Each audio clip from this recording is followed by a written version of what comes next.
Eurozone finance ministers have announced that they have approved a list of reforms submitted by Greece in exchange for a 4-month extension to its international bailout.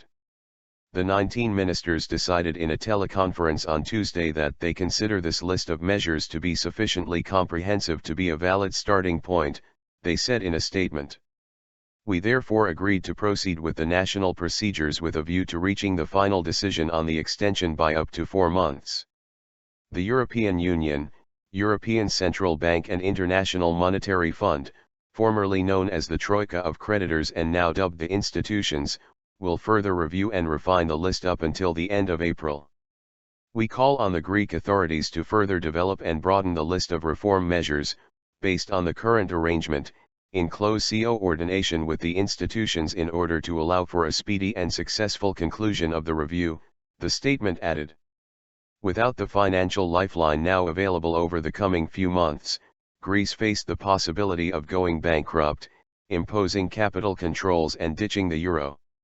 In its list of reforms, the Greek government says it will combat tax evasion and corruption, reduce bureaucracy, review public spending, modernize the pension system, reform the judicial system and address rising poverty through measures that have no fiscal effect.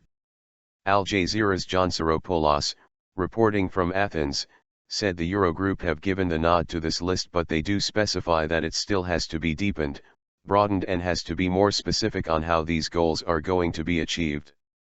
The things that have been announced in this list are broadly popular here. People do want a smaller government, they do want a less expensive government, they do want social security that is solvent, and they do want a tax collection authority that is transparent and effective but also fair, Saropoulos said. The reform plans were sent ahead of Monday's deadline, and were met with a favorable response in the markets. The main stock market in Athens was up around 9% in afternoon trading. The proposal to extend Greece's bailout, which ends at the end of the month, now goes to some member nations for approval.